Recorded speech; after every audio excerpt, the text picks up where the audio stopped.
nous sommes engagés publics. Bonjour et bienvenue aux engagés publics. Je viens de trouver mon bouton pour baisser le son. Fait que bienvenue aux engagés publics, c'est Louis-Philippe Valiquette au micro. Puis aujourd'hui, je suis avec Viviane Martinova-Croteau et Ronnie Al-Nazir. Cette semaine, on discute de la juridiction des États nationaux dans les affaires des grandes entreprises multimédia mondiales. Ben non, pas du tout. En fait, c'est pas vrai pantoute. On va en fait parler de quelque chose de beaucoup plus concret puis près de notre vie, les résultats des élections municipales.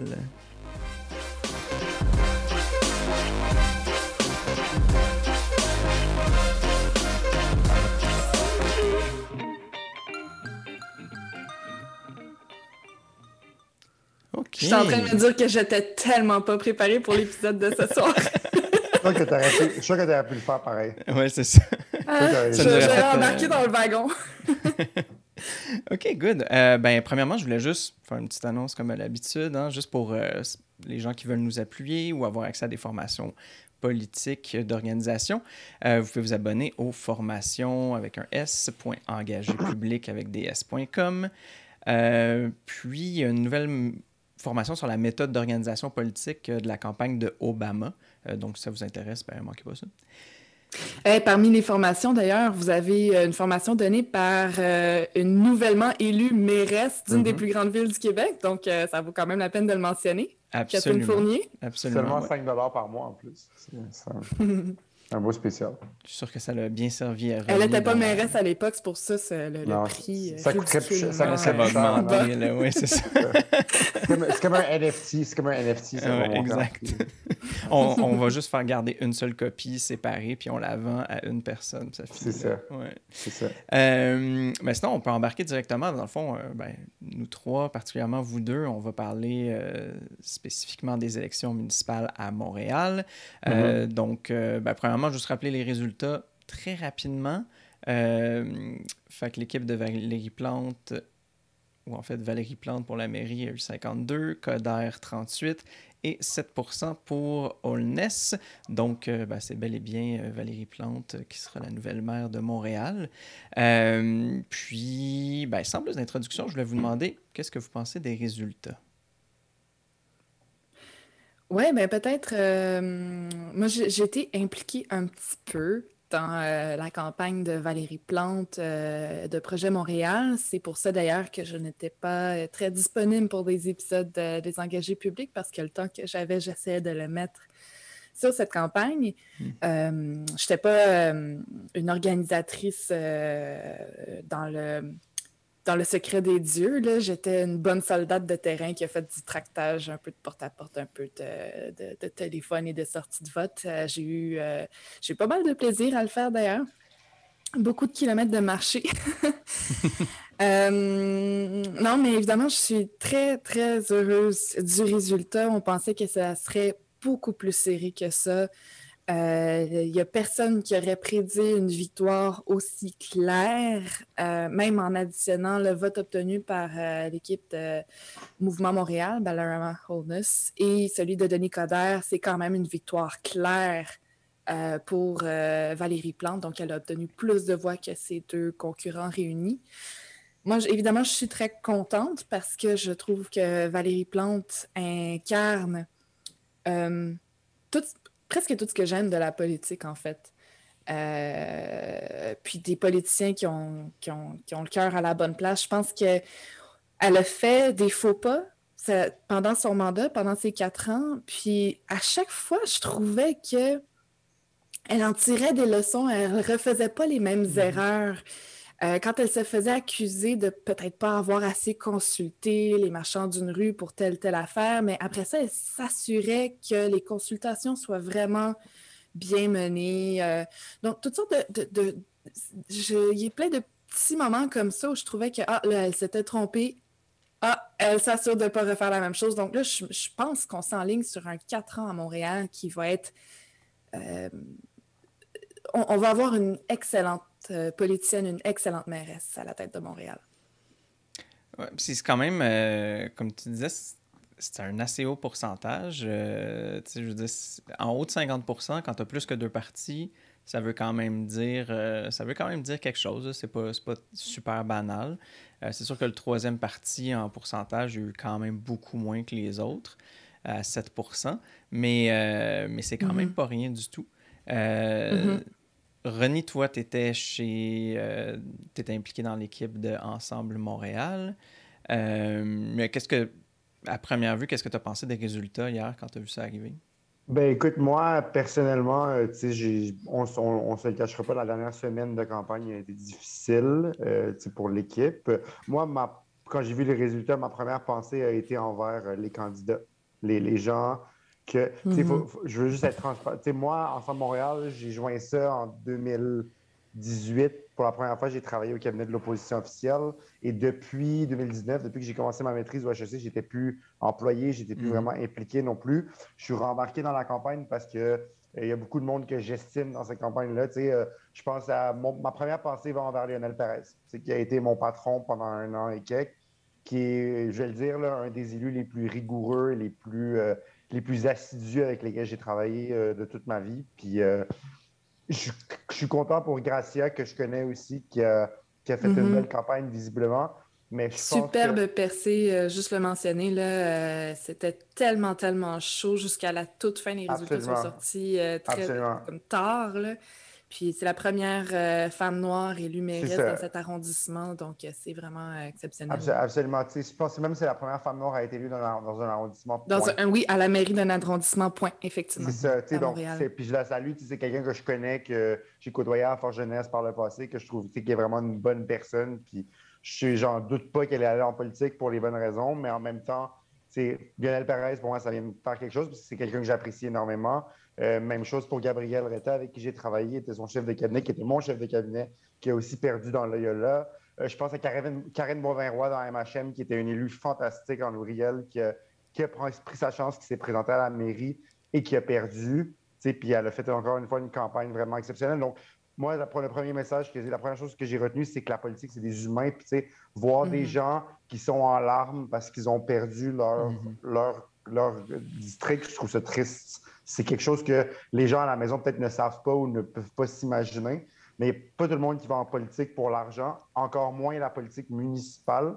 Puis il y en a qui lâchent leur job pour aller faire campagne. Il y en a qui, donc ça a été vraiment ma première pensée, c'est les candidats. Puis c'est la même chose du côté de projet. Oui, ils ont gagné 35 sièges, mais il y en a qui ont perdu aussi, puis qui ont donné... Fait que la pensée va aux candidats en premier, évidemment. Justement, si on parle de gens qui ont perdu, que ça m'attriste, j'ai passé la dernière journée de vote à... donner quelques heures pour aider la sortie de vote pour l'équipe de Will Prosper à Montréal-Nord. Et ça, c'est une perte qui m'a fait de la peine. J'aurais vraiment aimé ça, voir cet homme-là à la tête de cet arrondissement-là. Je pense que c'est quelqu'un qui a beaucoup de choses à apporter et qui va le faire de toute façon, mais c'est sûr que j'aurais aimé qu'il ait une mairie à sa disposition pour en faire encore plus. Et ça m'a fait de la peine. J'ai une pensée aussi pour quelqu'un que je connais qui était conseiller de ville à Longueuil puis qui a été emporté, Éric Bouchard, qui a été emporté par la vague de Catherine Fournier.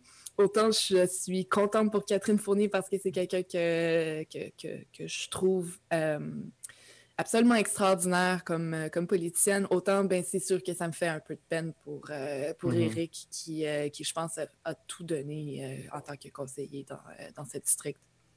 Donc, je suis d'accord avec toi, Ronnie. C'est vraiment, il y a des humains en arrière de ça, puis ça prend tellement beaucoup, puis c'est tellement d'énergie, puis c'est tellement ingrat aussi, là, souvent la politique. Passons, je passe un peu du coq à l'âne, mais parce que là, on a parlé beaucoup de Montréal, mais j'avais comme le goût j'espère qu'on parlera aussi un petit peu des autres municipalités, des autres villes, mais à Québec, l'équipe de Marie-Josée Savard, qui a été annoncée gagnante pendant 2 heures.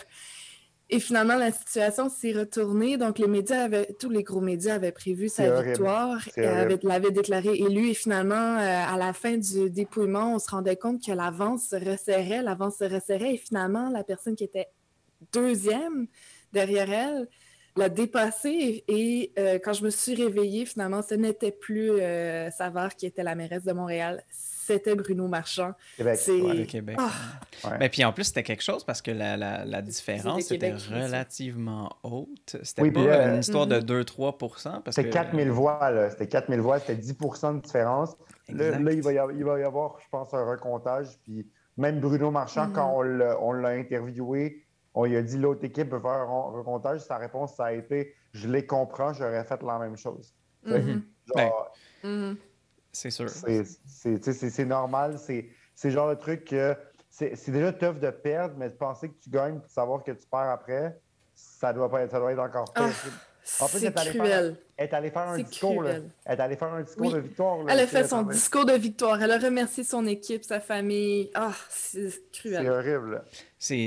Puis c'est peut-être une drôle d'affaire aussi, les municipales, parce qu'à la mairie, j'ai l'impression que c'est beaucoup plus difficile à caler ou à prévoir qu'est-ce qui va gagner, parce que si tu as des boîtes qui sortent dans certains quartiers plus vite, dans d'autres quartiers un peu moins vite, ça peut faire une différence drastique. Très grosse différence. Surtout quand tu compares avec le fédéral. Puis... Hier, à Côte-des-Neiges aussi, c'est ce qui est arrivé. Moi, j'étais sur les lieux là, au rassemblement de M. Godard, puis Lionel, il donnait M. Perez, Lionel donnait des entrevues aux médias, puis il avait été déclaré gagnant. Puis il était comme, c'est cool, on a pris l'arrondissement, puis tout. Puis là, les boîtes dans Côte-des-Neiges ou à d'autres endroits sortaient aujourd'hui. Puis, je voyais pendant la journée, les gens écrivaient « Oh my God, il manque une boîte. » Là, il restait une boîte, puis Lionel était en tête, je pense, de comme quelques dizaines de voix. Puis là, la dernière boîte a fait pencher la balance. Puis là, j'imagine que dans cet arrondissement-là, il va y avoir un recomptage aussi. Je ne sais pas, c'est pas moi qui décide ça, mais il va y avoir des recomptages un peu partout. Là, à Hochelaga, il y a Julien Hénaud-Ratel, que je connais, qui est un de nos candidats, qui a gagné par très peu aussi, contre Lisa Christensen. Les marges sont tellement faibles dans beaucoup d'endroits. Puis, il y a aussi le taux de participation qui est absolument exécrable, là, genre dans le sens que c'est vraiment dommage à quel point les gens ne sont pas allés voter au municipal.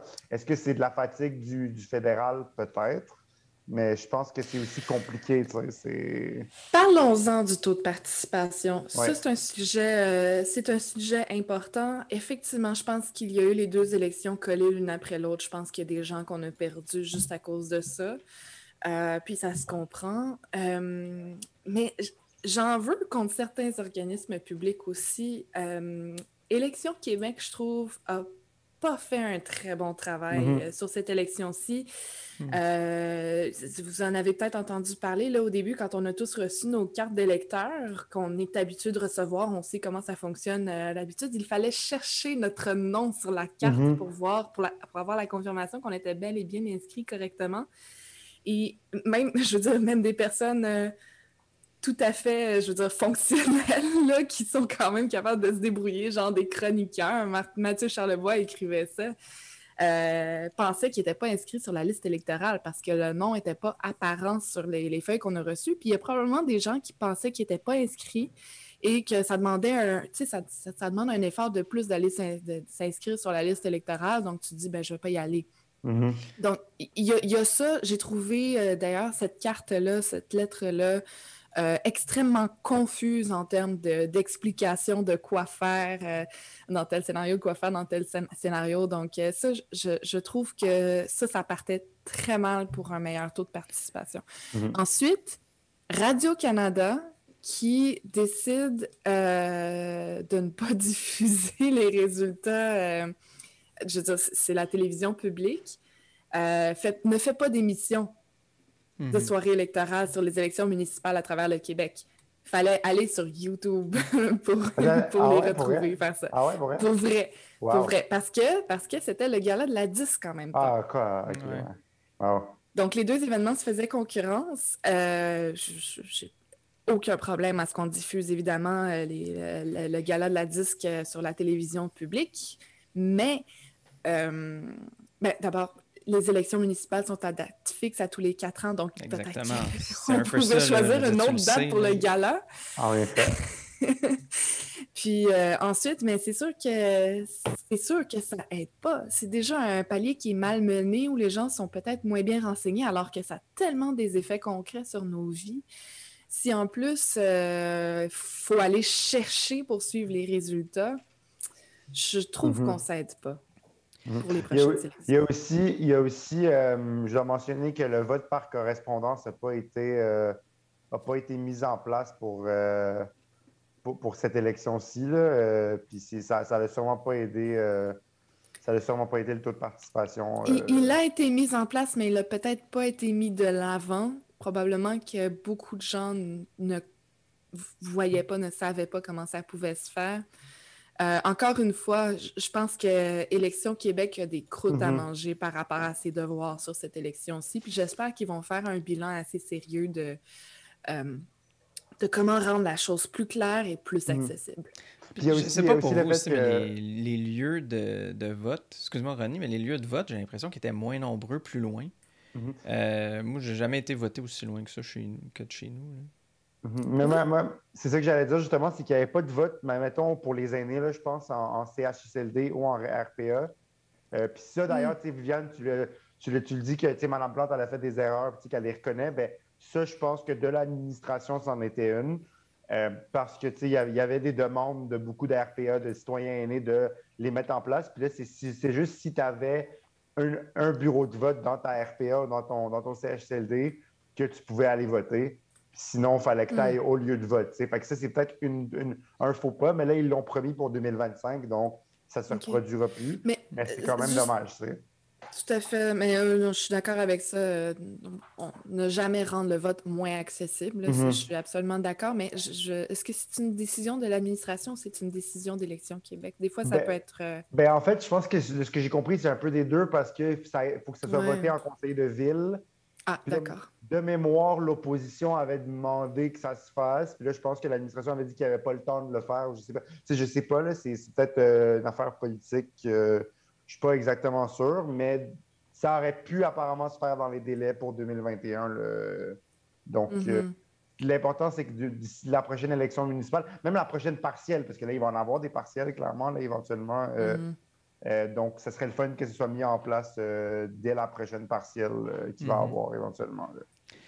Puis, d'un autre point de vue, pour moi, ça a un lien avec les élections fédérales qu'il y a eu très dernièrement, mais j'ai l'impression qu'il y a peut-être du monde qui sont toujours impliqués dans toutes les élections, puis étaient brûlés, puis ils se sont peut-être pas donnés ou s'ils n'ont pas été bénévoles dans leur parti, etc., pour cette élection-ci. Puis au final, c'est juste super dommage parce que c'est des gens qui se donnent.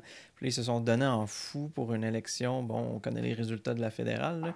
Mais, tu sais, puis au final, ben, peut-être qu'ils se sont moins donnés pour cette élection-ci. En tout cas, moi, j'ai eu l'impression d'avoir moins de contacts, moins de présence sur le plancher. Puis tu sais, c'est pas pour dénigrer le travail de qui que ce soit parce que je sais que tout le monde qui s'investit travaille vraiment fort, mais j'ai l'impression, puis je ne sais pas si vous avez vu ça de votre côté en vous impliquant, est-ce qu'il y avait moins de monde que d'habitude, que ce que vous aviez vu dans les autres municipales?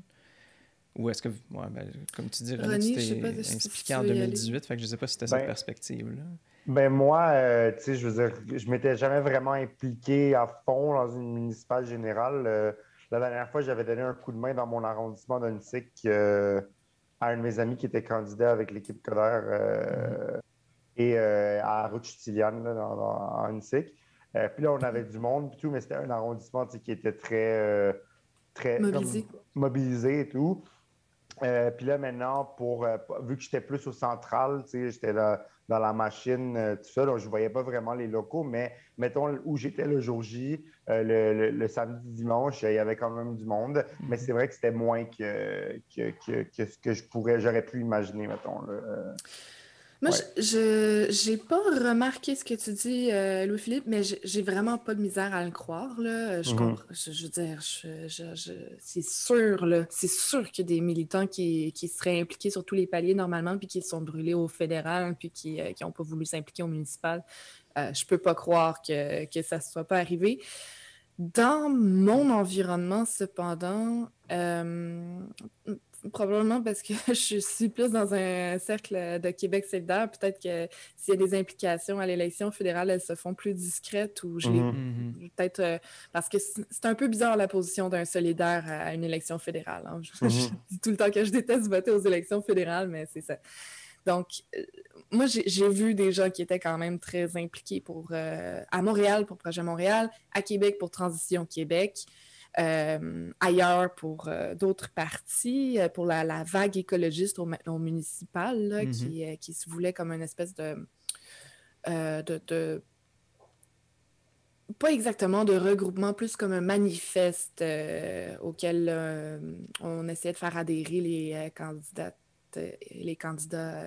du palier municipal. Mais bref, donc j'ai pas remarqué ça dans mon entourage immédiat, mais je suis certaine que ça a eu un effet. Puis ça, on le disait dès le départ, c'est une raison de plus d'en vouloir au Parti libéral du Canada d'avoir fait ces élections complètement inutiles à ce moment-là. Puis, finalement, je repensais à mon point, puis je me dis aussi peut-être que la raison qu'on a vu moins de monde, c'est qu'on sort moins aussi. Tu sais, avant la pandémie, tout le monde allait travailler en métro. Ben, tu sais, c'était pas compliqué, là. Tu mettais tes militants au métro, puis tu étais sûr de rencontrer une méchante gang de citoyens de Montréal, là. Fait que là, c'est mais sûr, tu sais, je le voyais quand même là, que dans la formation politique pour laquelle je devrais, il y avait beaucoup de candidats qui allaient donner du café au métro le matin. Ça continue à se faire. Puis je pense qu'avec le municipal, c'est encore plus important. On se rappelle de Trudeau qui, quand il a été élu pour la première fois, est allé au métro Jory puis est allé rencontrer les gens. Je pense que ça se fait de plus en plus de nos jours. Puis surtout au municipal, là, c'est vraiment la clé là, parce que justement, le municipal, le métro, c'est relié parce que la STM, ça a rapport avec la ville aussi. Mettons, moi, si je prends Montréal. Donc, c'est encore plus important de rencontrer les gens, comme tu dis, dans les transports en commun, dans leur commute pour aller au travail. C'est encore plus important. Donc, moi, j'ai vu ça quand même, mais peut-être que c'était moins, c'est vrai. Je ne sais pas, je n'ai pas d'estimation de degré, mais j'ai quand même vu ça aller là, dans les candidats que je connaissais, autant chez Projet que chez nous, que chez Mouvement Montréal. Je voyais ça. Ouais. Je peux pas passer. Oui, c'est juste que je peux pas laisser passer l'épisode sans faire un petit retour sur comment la campagne a été malgré tout, comment notamment puis c'est pour ça que je voulais, je sais pas si Ronnie, tu veux toi faire ton peut-être un recap de comment tu as trouvé ça, puis j'irai ensuite ou. Oui, ben écoute, moi j'ai embarqué le 24 septembre, mais avant ça, je suis externe, là, comme un observateur. La première chose que je vais noter, c'est que effectivement, ça a été une campagne que je dirais qu'il n'était pas. Le mot sale, je pense, effectivement, il y avait beaucoup de. Comme M. Collère le disait, puis l'autre bord, on le disait aussi, je pense qu'il y a eu du lançage de boue. Je pense qu'il y a eu, on essayait de s'écorcher, puis à un moment donné, on a comme perdu de vue les enjeux à certains moments. Donc, ça, c'est quelque chose que j'ai remarqué. Puis, j'ai été surpris en allant au municipal que ça soit comme ça, parce que moi, je m'étais dit que le municipal, ce serait peut-être le milieu qui serait le plus insulé isolé, de la partisanerie. Puis, finalement, c'est pas le cas. Puis, je sais pas c'est quoi la cause de cette partisanerie-là au municipal, mais elle existe bel et bien. Et autant que ça peut être bien pour le débat d'idées, c'est pas bien quand ça devient très... on a vu plein de maires qui ont quitté, je pense à mon maire local à Verdun, là, Jean-François Parenteau, qui a décidé de ne pas se représenter à cause de justement cette virulence sur les réseaux sociaux, tout ça. Donc ça, c'est la première chose. Ensuite, on a vu clairement que la première et la dernière semaine ont été marquantes parce que la première semaine, on se rappelle l'entrée en matière de M. Collère qui avait bien été jusqu'à l'affaire du cellulaire qui avait beaucoup marqué. Et la dernière semaine, on a vu l'histoire chez Projet Montréal avec leur élu qui a été exclu du caucus pour des allégations, mais aussi du côté d'Ensemble Montréal, il y avait toute l'affaire des contrats là, qui a définitivement pas aidé. Mais en bout de ligne, ce que je vais dire, c'est que les deux plateformes, en les regardant objectivement, avaient des bonnes idées. C'était clairement, il y a eu beaucoup de travail qui a été fait sur les deux affaires, aux deux endroits. Puis au final, je pense que c'est la sortie du vote qui a fait la différence. Je pense que le Projet Montréal a fait sortir son vote et c'est ça qui a joué selon moi. Je pense que c'est quand même plus que ça. Tu vois, avec tout le respect quand même que j'ai pour toi, Ronnie, personnellement, j'ai trouvé que Denis Coderre a fait une très mauvaise campagne. Puis je veux dire, une mauvaise campagne où toutes les erreurs, quand il y en avait, venaient de lui. Et ça s'est évidemment soldé sur une épouvantable dernière semaine de campagne pour lui quand la question de la transparence s'est posée, puis la liste de clients. Et j'ai de la misère à comprendre que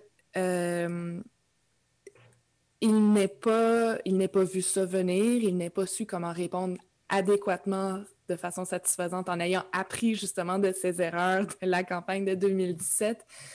Je veux dire, quel gaspillage pour son équipe à cette dernière semaine de campagne. Mais plus que ça, j'écoutais le débat à la mairie de Montréal entre ces deux candidatures et puis je peux pas m'empêcher d'avoir trouvé que... En fait, je pense que je sais d'où vient la source de ce que tu dis, ce que tu qualifies de partisanerie très forte, là, dans le fond, là, entre ces deux partis. Je pense qu'il y a du ressentiment personnel. C'est personnel entre ces deux candidats-là. C'est plus que... Mais les idées clashent aussi, puis... Je trouvais que, tu sais, là, c'était particulier parce que contrairement à 2017, les deux équipes avaient un bilan à défendre.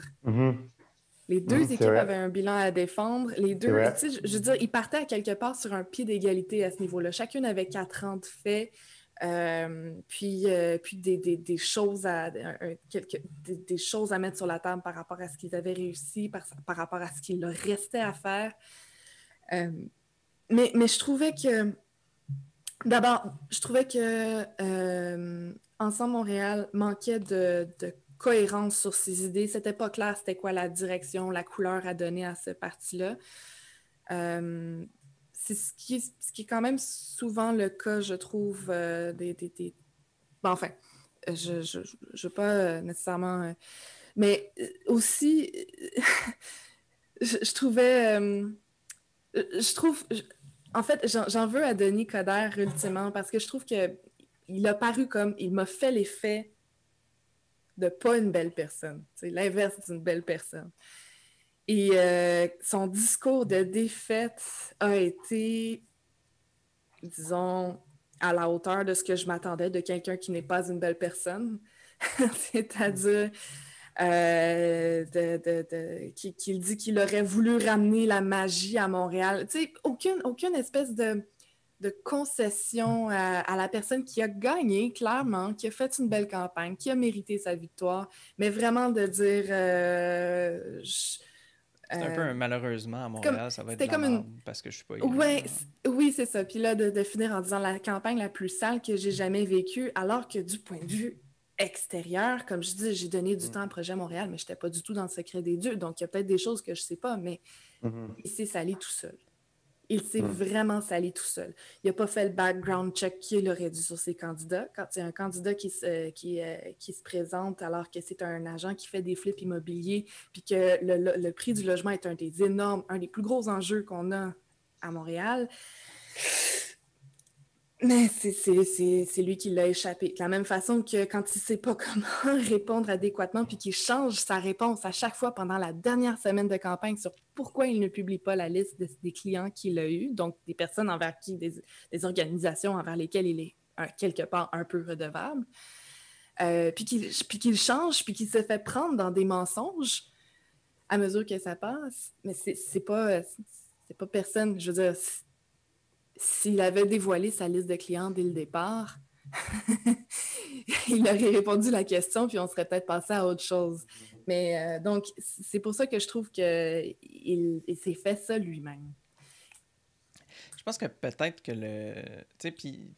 Ouais. Tantôt, Ronnie, tu parlais que c'est rendu beaucoup plus, je sais pas, agressif ou beaucoup plus sale, les campagnes municipales. Puis tu as raison qu'on dirait que ça devrait pas être le cas parce que les gens, au final, c'est eux qui travaillent le plus ensemble. Là. Tu sais, je veux dire, à Ottawa, si tu te craches dessus entre conservateur puis libéral, on s'en fout parce que c'est ça que tu vas faire pour les 4 prochaines années. C'est ça, exact. C'est Tandis qu'au ça. municipal, au final, il faut que tu t'assoies dans une salle ensemble puis que tu décides ça va être quoi l'avenir du transport collectif ou Non, c'est ça. tu sais, quelle ligne de métro qu'on va construire. Puis c'est un peu peinant, mais on dirait vraiment que ces deux parties-là, puis peut-être ça vient de ce que tu disais, Viviane, qu'il y avait un problème de personnalité entre les deux, mais j'ai l'impression que d'un œil extérieur, moi, je n'étais impliqué ni d'un bord ni de l'autre, puis, tu sais, toutes ces questions-là autour de donner ses revenus ou la liste des gens qu'ils ont engagés et tout, ça fait partie d'un nouveau standard qu'on a pour les politiciens. Puis j'ai l'impression qu'il y a des gens qui sont comme pas prêts à se mettre sur ce standard-là.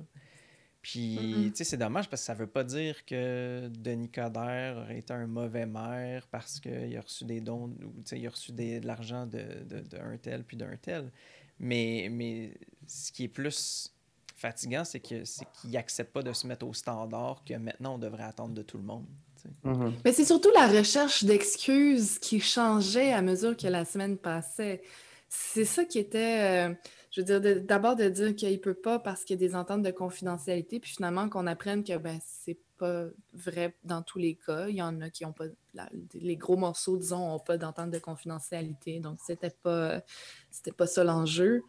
Ça fait paraître l'opacité initiale, ça la fait paraître fourbe, carrément. Je veux dire, c'est des mensonges, là. Enfin, donc, puis dans le débat aussi, je sentais, là, je rentre dans du plus précis, mais à des occasions, je trouvais qu'il essayait vraiment beaucoup de s'accrocher à des brindilles pour attaquer le bilan de la mairesse. Je veux dire, il y a du potentiel d'attaque, là, c'est certain. Mais comme je disais, je trouve que l'équipe de la mairesse a beaucoup travaillé à corriger ses erreurs à mesure. Donc, souvent, il faisait des erreurs, puis après ça, il y avait quand même quelque chose en voie d'amélioration. Puis là, il attaquait sur pourquoi vous n'avez pas encore interdit le mazout ou des choses comme ça. Puis je sentais qu'il s'accrochait à des brindilles parce qu'elle avait toujours quelque chose. Ben, on est en voie de le faire. Le projet est en place. C'est juste, je veux dire, ça prend du temps. On accompagne les gens, tout ça. Puis je trouvais que... Mais ça, c'est aussi, je veux dire, c'est parce que... Évidemment, je trouve que la mairesse a un bon bilan à défendre, donc c'est sûr que ma perception va en ce sens. C'est certain qu'on dirait que c'est un autre type de... Je me souviens du débat aussi qu'on dirait que c'était beaucoup dans l'attaque plutôt que dans se faire valoir ses propositions. Puis j'ai l'impression que c'était plus le cas du côté de Coderre. Je sais pas si c'est-tu une ancienne façon de faire de la politique? Écoute, c'est certain que, tu sais, M. Coderre a pris la politique dans les années chrétiennes. Il y a un attrait qui est très populaire. Tu sais, moi, je l'ai vu sur le terrain. Quand on va sur la rue, tu sais, les gens le saluent et l'aiment pour vrai. Là, tu sais, il se fait saluer. Bonjour, M. Coderre. Tu sais, donc, ça, tu peux pas durer aussi longtemps en politique sans avoir quelque chose, tu sais, qui te relie aux gens. Tu sais, on peut pas lui dire que c'est pas quelqu'un qui est proche des gens. On peut pas dire que c'est pas quelqu'un. Tu sais, c'est juste que je pense que, comme, tu sais, je reprends les propos de par exemple, Adrien Parizeau qui en a parlé un peu aujourd'hui dans les médias, qui a été défait malheureusement dans une cycle qui était un excellent élu. Puis je ne doute pas qu'il a un excellent avenir, que ce soit au municipal de retour un jour ou alors au provincial, qui, je pense, pourrait peut-être l'intéresser, là, étant donné ses convictions souverainistes qu'il ne cache toujours pas. Tu sais. Je pense que c'est l'affaire des... on a comme eu un petit peu une répétition de 2017. Où est-ce qu'à la fin, on a vu quelque chose que les gens n'ont pas aimé. Tu sais, ils avaient eu la formule électrique. Et Mhm. un de mes amis, Raphaël Melançon, qui était candidat aussi en 2017, que j'ai aidé, écrit dans l'actualité, a écrit la même chose. C'est que c'est comme il y a eu un peu un self-inflicted wound, comme on dit en anglais, là, une blessure Mhm. auto-infligée avec cette décision-là. Puis, tu sais, j'étais pas dans. Moi, personnellement, je ne sais pas vraiment qu'est-ce qui a mené à cette prise de décision de ne pas. Puis, tu sais, je ne pourrais pas spéculer. Là. J'ai pas, moi, j'étais là, plus dans la mobilisation puis dans tu sais, Mhm. le Mhm. day-to-day. Je ne sais pas pourquoi cette décision-là a été prise, mais c'est certain que ça a pris des gens par surprise. Puis après, les candidats, c'est certain qu'ils n'ont pas aidé non plus là, les différentes histoires qui sortaient sur ces syndicats-là. Donc, c'est un petit peu un tout. Et au final, la décision des Montréalais et Montréalaises est explicable. Tu sais, c'est quelque chose qui est pas. Faut pas chercher à comprendre mille et une raisons pourquoi le résultat a été ce qu'il a été. Au final, tu sais, c'est vraiment clair qu'est-ce qui est arrivé. On ne voulait pas de référendum sur la personnalité et au final, c'est exactement ça qui est arrivé. Mhm. Et bien, tu sais, comme en 95, c'est le camp du non qui a gagné. Tu sais. Ouais, mais avec égard, par exemple, sur le référendum de personnalité, je veux dire, il est arrivé dans cette campagne. C'était tout sur sa personnalité. C'était le renouveau, le changement, le 2.0, je veux dire, c'était tout ça, le changement de lunettes, la perte de poids, c'était Mhm. l'image qu'il projetait. Donc, c'était vraiment ça qui était vendu. Puis, on ne peut pas lui en vouloir parce que veut pas, en politique municipale, c'est souvent très ça, la Mhm. personnalité c'est une vente de personnalité beaucoup. Ainsi que vont les choses pour l'instant. Donc, donc, de dire à la fin que finalement, on ne voulait pas un référendum sur sa personnalité, mais j'ai trouvé que c'était un petit peu. euh, Ouais. Non, je comprends ce que tu veux dire. Ouais. Effectivement, c'est juste que, tu sais, le message d'Ensemble Montréal, là, parce que je suis pas d'accord que quand tu disais que la vision n'est pas là, tu sais, dans le sens que il y a Mais elle n'était eu... pas claire pour moi. Mais oui, c'est quoi le Ah, message le d'Ensemble message Montréal? d'Ensemble Montréal était qu'il est légitime de proposer une certaine alternative à Projet Montréal qui, en bout de ligne, est de faire une approche peut-être plus modérée. Un genre de progressisme modéré, dans le sens que oui, on veut avancer vers certaines choses, mais peut-être un petit peu moins brusquement ou rapidement. C'était vraiment ça. C'est quelqu'un quand même, un ancien de Projet Montréal, Guillaume Lavoie, qui a été en charge de la plateforme électorale d'Ensemble Montréal. Et d'ailleurs, on se faisait souvent dire que les deux plateformes étaient quand même assez similaires si Mhm. tu regardes dans le fin détail. Là, il y a beaucoup de choses qui reviennent d'un bord et de l'autre. Tu sais, la seule différence, mettons, c'est que Projet Montréal vont promettre X nombre de trucs, alors que Ensemble Montréal, ça va être un petit peu moins. Tu sais, ça ressemblait un peu au piquessage sur les chiffres en immigration qu'on voit à chaque élection provinciale, où est-ce que c'est moi, je vais en admettre 50 000, moi, c'est 40 000, moi, c'est 30 000. C'est au final, ça ressemblait un peu à ça. Puis je te dis pas que les deux parties sont pareilles. Ce que je te dis, c'est que les différences sont beaucoup moins notoires. Je comprends ce que tu dis, Ronnie, mais je veux dire, mon gut feeling par rapport à ça, c'est que ce sont les idées qui sont à la mode et qui fonctionnent présentement à Mhm, Montréal, mhm, qui sont les idées de Projet Montréal, parce qu'on va se le dire, Ensemble Montréal a bâti sa plateforme après, puis si tu mhm. dis toi-même que c'est Guillaume Lavoie qui a été en charge de ça, alors que c'est un ancien de Projet Montréal, donc je veux dire, ils ont comme un peu pris ces idées-là qui sont déjà à la mode. Mais mon gut feeling par rapport à tout ça, c'est que pour Projet Montréal, c'est dans sa nature, c'est dans sa raison d'être, ces idées-là, cette direction-là, tandis qu'Ensemble Montréal,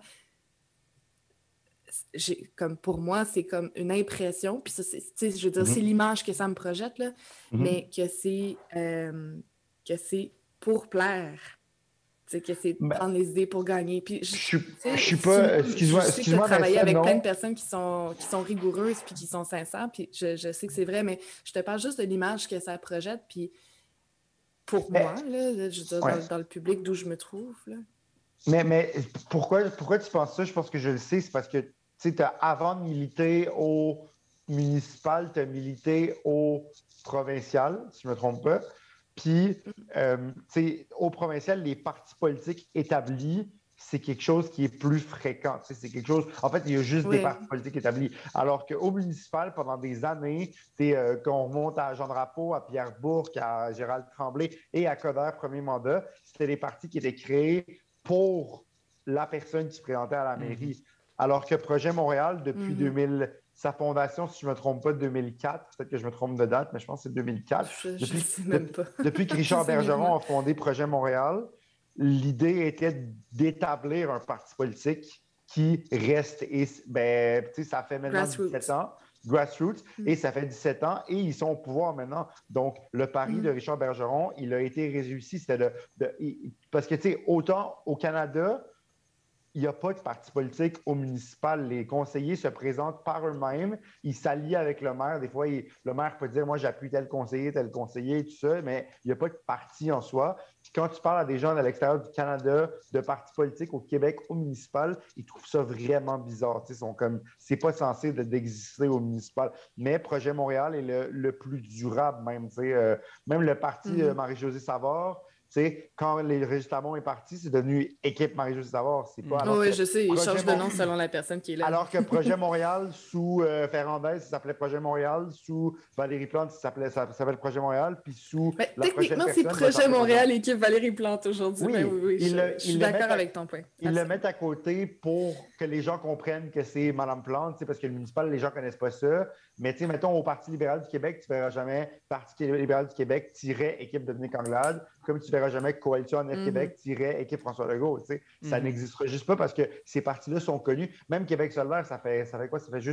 Ça fait juste 15 ans que ça existe, Québec solidaire. Les gens, tu n'as pas besoin de mettre Équipe et Gabriel Nadeau-Dubois. Ils savent que c'est Gabriel Nadeau-Dubois qui est non, Québec solidaire. De toute façon, ce serait une très mauvaise idée parce qu'il y a une course à la chefferie au porte-parole, à tous les 2 ans. Non, c'est ça.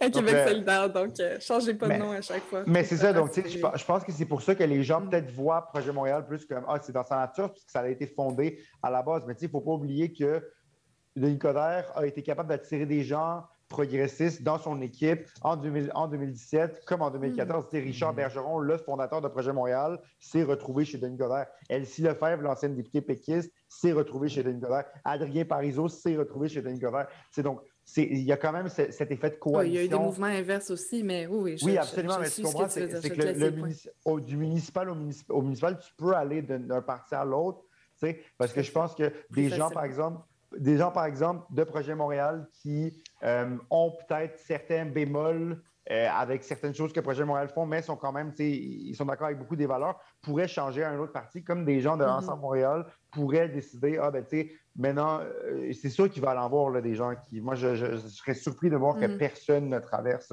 Ça s'est fait en 2017 aussi, après la défaite. Ça s'est fait... Tu vois toujours ça, des gens qui, après une élection, vont décider, moi, je vais aller l'autre bord parce que soit c'est plus facile de travailler avec l'administration, soit c'est plus facile, je sais pas, mais... Ça peut être sur des vraiment petits enjeux, là, aussi. C'est ça peut être... absolument, la politique municipale se prête bien à ces changements-là. C'est ça. Je suis d'accord, je suis tout à fait d'accord. Alors qu'au provincial, si t'es un péquiste puis tu changes au Parti libéral, les gens vont faire, what the fuck, genre... T'as pas de valeur.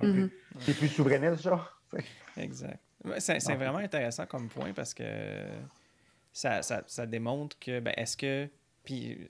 Tu as raison, quand tu regardes même dans le reste du Québec, il y a beaucoup de maires qui se présentent même indépendants, ils n'ont pas d'équipe en arrière d'eux autres, il n'y a pas de nom d'équipe ni rien. Puis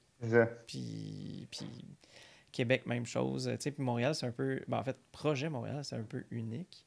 Puis... Tout à fait. C'est très rare, en fait, ce que Projet Montréal a fait. Fait que t'as peut-être plus l'impression que tu votes pour un programme que pour des personnes, puis que tu votes pour une tradition. Parce que, tu sais, Projet Montréal, c'est une tradition de ce genre d'idée-là versus Denis Coderre, je peux pas vraiment savoir c'est une tradition de quoi, à moins que je me rattache à c'est qui Denis Coderre. Puis c'est peut-être là, justement, qu'ils viennent des problèmes à essayer de défendre un programme que peut-être que j'identifie pas bien avec la personnalité, tu sais, je sais pas. Ouais, tout à fait. Parce que je le répète, il y a un travail exceptionnel qui a été fait sur la plateforme d'Ensemble Montréal. Là. Et c'est une belle plateforme. Comme je sais que l'élection est passée, là, mais les gens pourraient aller la regarder maintenant. Là, comme juste aller voir le travail qui a été fait, ça vaut la peine. Là, Puis comme il y a des gens chez Projet qui ont travaillé fort sur la plateforme aussi, là, mais je peux pas ne pas donner du crédit aux gens, aux attachés politiques, aux gens du contenu qui ont travaillé sur la plateforme. Ils ont travaillé fort, puis c'est tout à leur honneur. Là. C'est vraiment une maudite belle plateforme là, qu'ils ont présentée. Mais moi, à la base, de toute façon, je ne suis pas... J'essaie pas d'être modérée en matière de politique municipale. Je pense que...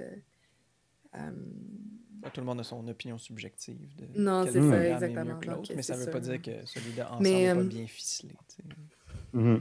Peut-être passer les autres courses qu'il y a eu au Québec aussi, Oui. parce qu'il y a eu des choses tellement intéressantes. Je veux dire, à Sherbrooke, mon Dieu, Evelyne Baudin, moi, ouais. je capotais de voir Evelyne Baudin.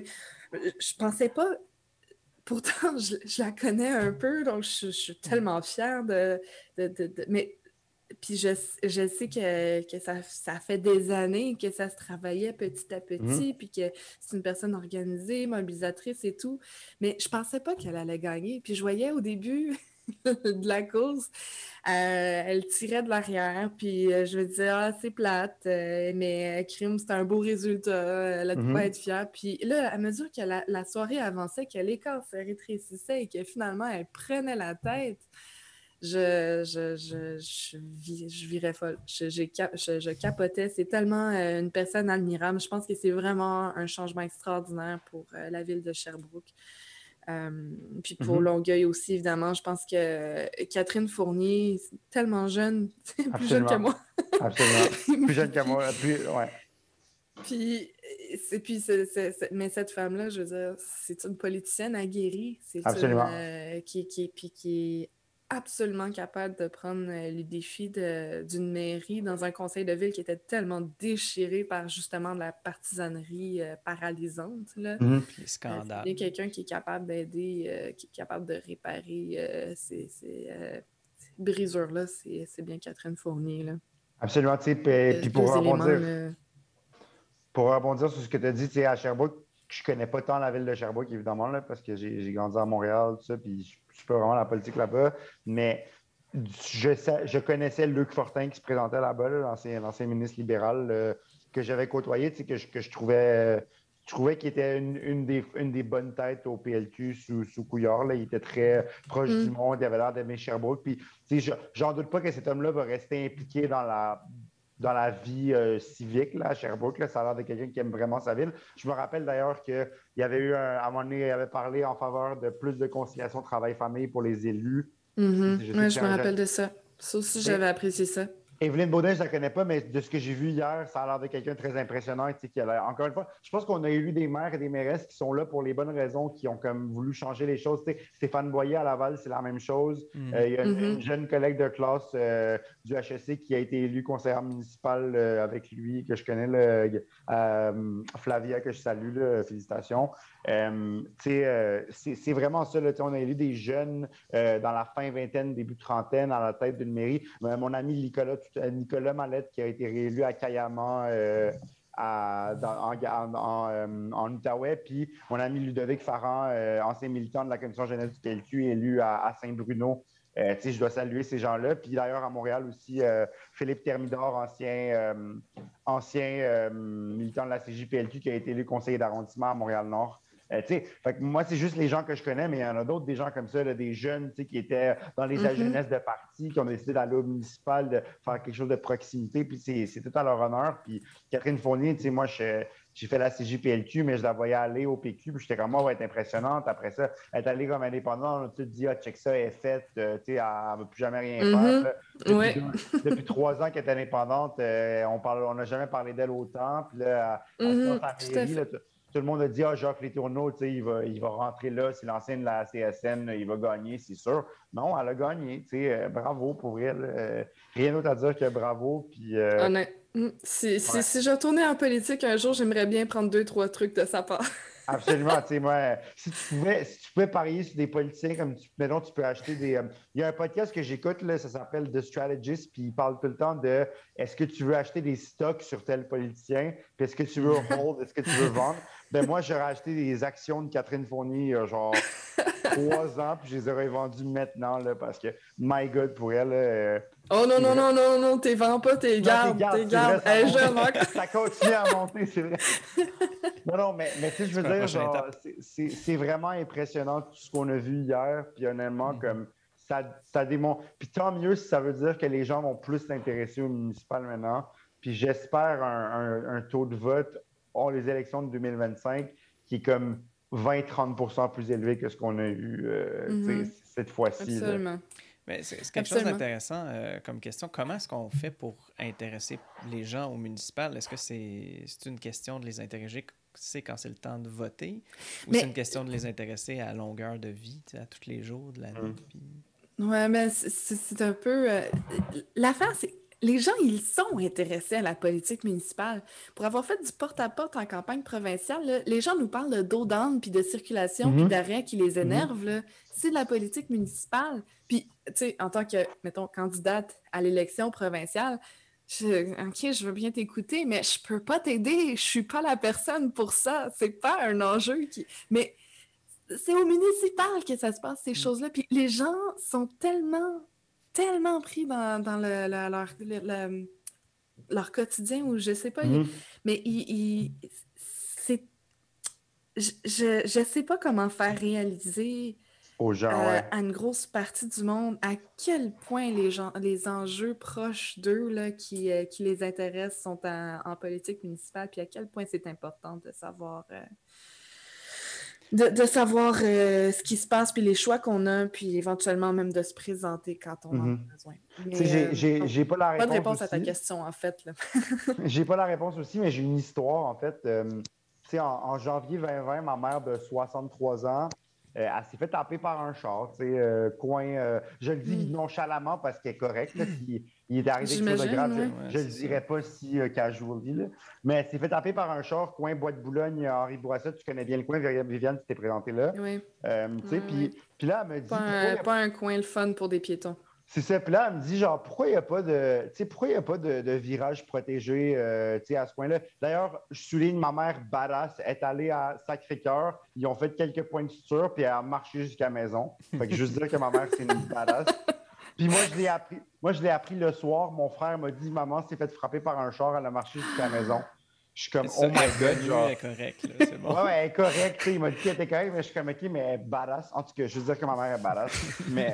mais tout ça pour dire, là, ma mère, elle me dit, genre, OK, mais tu sais, genre, pourquoi ils n'ont rien fait? Tu sais, tout ça, je dis, tu sais quoi, maman, c'est une bonne question. Tu veux-tu qu'on aille au conseil d'arrondissement ensemble, tu sais? Fait que je l'ai amené au conseil d'arrondissement à une SIC où il habite, puis on est allé, tu sais, Adrien Parizeau est élu, là, Émilie Tullier, c'est la mère. C'est des gens que je connaissais un peu à cause de j'avais travaillé à l'hôtel de ville, là, fait que je les avais vus dans les conseils municipaux, tout ça. Puis là, ma mère, tu sais, elle a posé la question. Après ça, elle a aussi un arbre devant chez elle qui fait des petits fruits rouges là, qui gossent. Là. Ben, il y a ça devant chez elle. Puis elle veut que quelqu'un vienne couper des branches depuis super longtemps. Puis ils ne veulent pas à cause des arbres, tu n'es pas censé les couper. Elle a envoyé un courriel à Émilie Tullier. Plusieurs fois, puis là, ils ont dit on va checker ça, puis là, finalement, ils ont dit qu'ils ne pouvaient pas l'aider. Fait que là, ma mère, juste pour ça, est fâchée contre l'administration locale. T'sais. Donc là, c'est ça qui motive son vote. Fait que l'histoire que j'ai, c'est que tu vois, juste pour ces deux affaires-là, le fait qu'il n'y ait pas de virage protégé, puis l'arbre qui gosse, puis la ville ne veut rien faire, bien là, ça a motivé ma mère à aller voter cette fois-ci pour changer d'administration locale. C'est juste pour ça. Puis là, maintenant que l'administration locale n'a pas changé, bien, c'est sûr qu'elle va réessayer d'aller leur parler, leur dire, genre, vous avez été réélus. Puis ça, c'est ma mère de 64 ans qui n'est pas du tout impliquée en politique québécoise, qui comprend juste ce que je lui explique, parce qu'elle est bien plus branchée genre, sur son pays d'origine. Mes parents sont syriens, donc il se passe beaucoup d'affaires là-bas. Puis tout, donc ça vient les chercher plus. Là. Mais juste ce genre d'affaires-là, j'ai réussi à intéresser un peu mes parents en politique municipale juste à cause de petites affaires comme ça. Donc, moi, quand quelqu'un me dit dans la vie, je suis pas politisé, moi, ma première question, je vais le dire très crudement, c'est quoi qui te fait chier dans la société? Qu'est-ce que tu veux changer? Puis là, selon ce que la personne me dit, je dis, OK, ben tu vois, ça, c'est municipal, ça, c'est provincial. Puis quelqu'un qui me dit, je suis pas politisé, puis des fois, c'est des femmes qui me disent ça. Là, je leur dis, t'es-tu féministe? Ils vont me dire oui, parce que tout le monde dit pas mal oui. Après ça, c'est t'es-tu pro-avortement? Oui. Ben, je dis, ben, je t'annonce que t'es politisé. T'sais? Puis là, ça, les gens, une fois que tu leur dis que juste ça, c'est être politisé, c'est avoir des opinions, ben à ce moment-là, là, ils vont me dire, OK, oui, là, comment je peux faire pour genre dire que je veux pas, par exemple, une femme qui est pro-avortement, qui veut me dire, je veux m'assurer que les droits sont défendus. Ben, je dis, tu sais, il y a tel organisme, tu peux aller travailler, tu peux écrire une lettre à ton député, il y a des députés, tu peux prendre rendez-vous avec, tu sais, fait que tu peux aller au bureau de comté. Puis là, les gens sont comme, ah oui, OK, tu sais, je comprends, tu sais. C'est que c'est vraiment juste de chaque conversation, l'expliquer aux gens comment ça fonctionne. Tu sais, le municipal, il y a un conseil d'arrondissement à chaque mois. Puis il y a un de nos candidats à Verdun, Éric Chartrand, là, qui est dans mon district, qui s'est impliqué en politique avec l'équipe Coder après avoir été sur le CCU pendant 4 ans. Le CCU, c'est le comité consultatif en urbanisme. Il y en a un dans chaque arrondissement.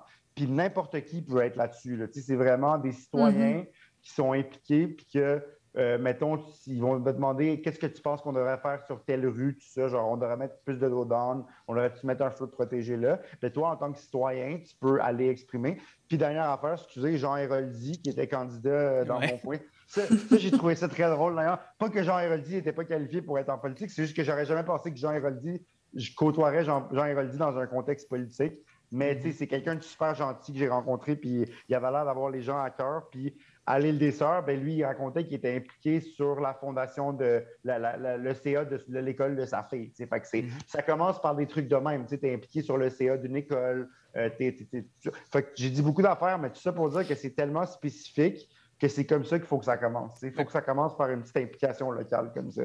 Puis en gros, faut il y a pas un penser adage que qui...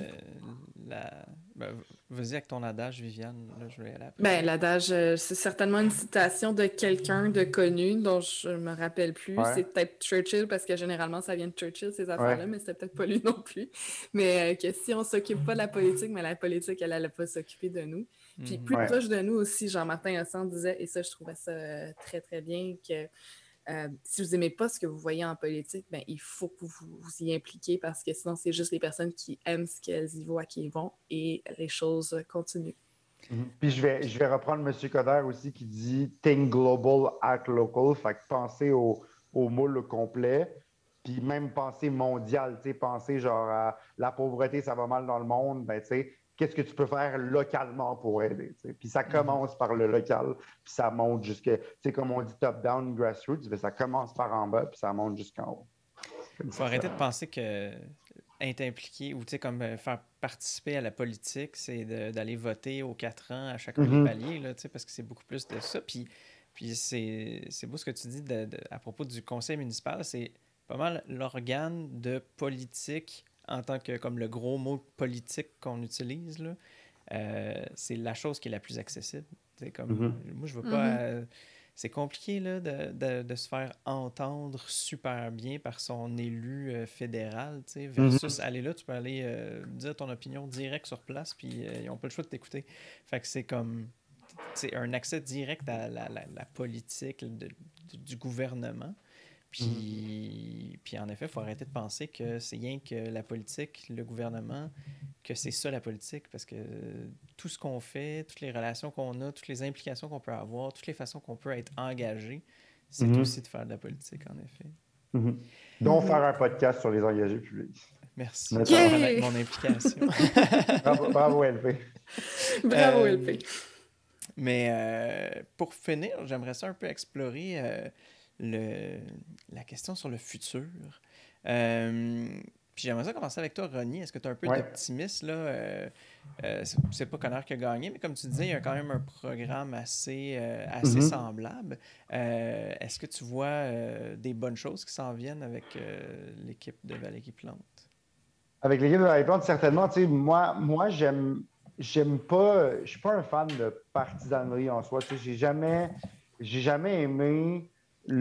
t'es pas dans mon camp, donc t'es de la merde. Il y a des dossiers qui sont très sensibles pour moi, où est-ce que, tu sais, j'aime pas les positions, comme par exemple, on en a parlé souvent, les lois sur l'identité, la loi 21, tout ça, vous savez que ça vient me chercher, tu sais, puis que j'ai de la misère avec ces lois-là. Mais tu sais, par exemple, Québec solidaire, Viviane, elle milite à Québec solidaire, puis Québec solidaire aussi est anti-loi 21, tu sais, donc on se rejoint là-dessus, par exemple, tu sais, donc il y a toujours un moyen de créer des ponts. Tu sais, je pense que les élus au municipal vont devoir trouver... Tu sais, la chose que je reproche à Mme Plante, puis que je pense que, comme Viviane a dit, elle a apprendre ses erreurs, c'est de justement plus inclure les gens qui ne pensent pas comme elle dans ses décisions. Tu sais. Puis je pense que le 52% qu'ils ont eu, il faut qu'ils le voient comme une victoire, mais il ne faut pas qu'ils le voient comme une adhésion de toute la population au complet à leurs idées. Puis ça, c'est important. Oui, c'est populaire, mais il faut quand même, tu sais, fait que je pense qu'ils vont être capables de le faire, puis je souhaite qu'ils soient capables de le faire. Puis, tu sais, il y a des élus à Ensemble Montréal qui sont, par exemple, des atouts, là, comme je pense à mon ami, c'est vraiment un ami, Benoît Langevin, qui est élu dans l'ouest de l'île, qui est une personne que tu entends parler d'itinérance, là, c'est quelqu'un qui connaît ça, qui a été travailleur de rue pendant 10 ans, qui a fondé un organisme communautaire dans l'ouest de l'île là-dessus avant de se lancer en politique. Benoît, par exemple, doit faire partie des discussions sur l'itinérance avec l'administration. Tu sais, c'est ça que je souhaite. Puis je pense que s'ils font ça, ça va juste les aider parce que ça va démontrer qu'ils sont capables de travailler. Tu sais, le rêve Saint-Denis, personnellement, moi, je le prends. Je vois comment ça peut être une bonne chose. Quand je suis sur mon vélo puis je suis sur Saint-Denis, je le vois que c'est plus fun de faire du vélo. Mais je comprends aussi le point de vue des commerçants qui trouvent qu'ils ont été brusqués. Je comprends le point de vue de gens qui habitent sur la rue, qui habitent proches, qui n'ont pas de vélo, qui ont des autos, qui se sentent pas, qui se sentent un peu lésés. Fait que c'est un tout. Je sais, Viviane, là, tu vas me dire genre. Non, mais c'est parce que je trouve que je trouve que tu pousses un petit peu les lignes de com sur cet enjeu-là parce que c'est pas ça la réalité. Non, je sais, mais moi, ce que je te dis, c'est que dans notre équipe, à Ensemble Montréal, on avait des gens. Non, mais je comprends ton point principal. C'est juste que je peux pas m'empêcher de réagir fortement à ce que tu dis sur le REV. Visiblement, le monde qui habite dans les rues adjacentes sont quand même très pro ce projet-là parce que le taux obtenu vers Projet Montréal dans ces secteurs-là c'est certain, Viviane, puis je te l'enlève pas. Y compris les commerçants, d'ailleurs. Ouais. Mais c'est pas ça que je te dis. Moi, ce que je te dis, c'est qu'il ne faut pas penser que c'est parce que c'est beaucoup de monde qui sont contents que c'est tout le monde qui est content. T'sais. Puis les gens qui ne sont pas contents, il faut aussi leur donner une voix. Qu'est-ce qu'on peut faire pour... Par exemple, le rêve Bellechasse en campagne a été quelque chose de très... ça a été un enjeu. Puis pour rapidement mettre en contexte les gens, Bellechasse, c'est une rue quand même résidentielle. Il y a une section plus bas. Puis en fait, ce qui a été fait, c'est une voie cyclable des deux côtés. Fait que ça l'enlève du stationnement de chaque bord. Puis là, on avait l'enjeu, par exemple, des popotes roulantes ou des livraisons qui venaient s'arrêter.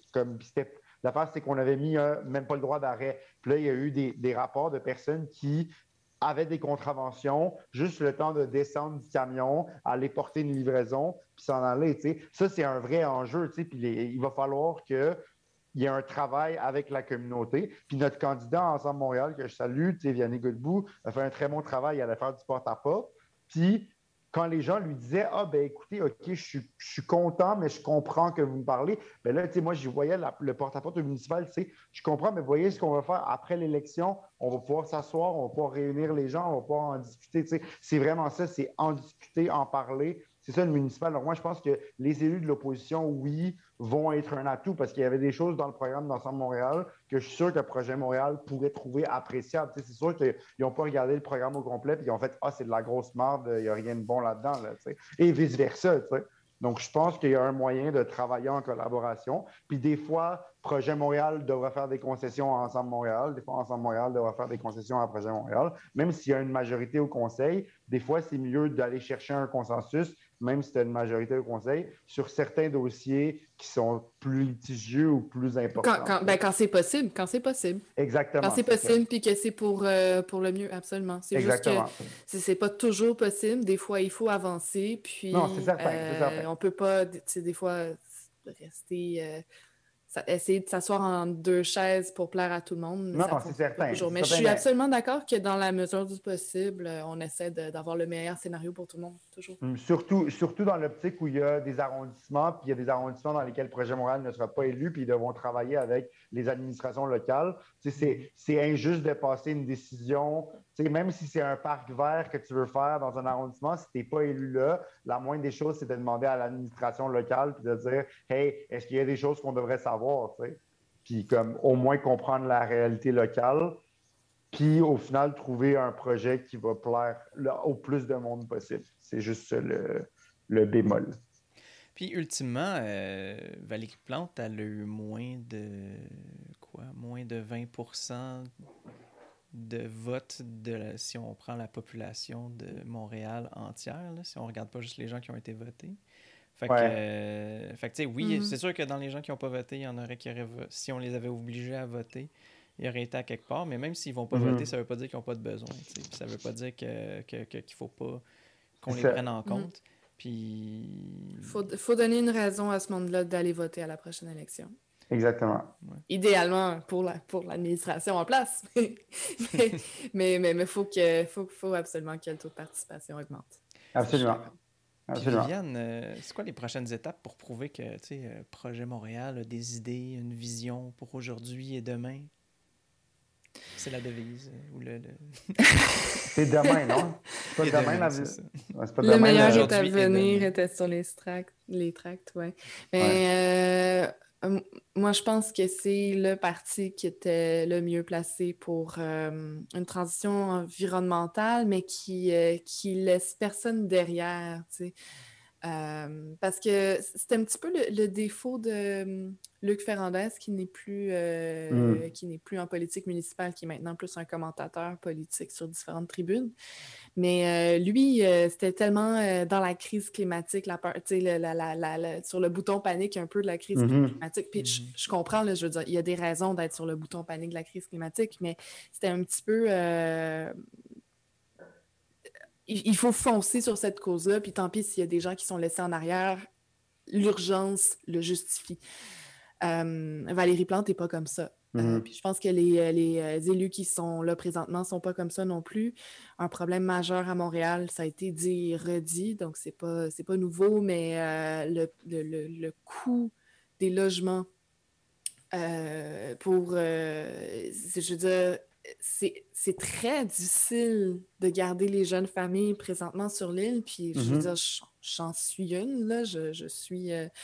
on a une petite famille et on ne sait pas si on va pouvoir rester à Montréal parce que c'est extrêmement difficile, puis ça, c'est un important enjeu, puis je pense qu'on a voté pour l'équipe, la personne qui était la plus capable de nous faire rester, nous, jeunes familles, et plusieurs autres, je l'espère.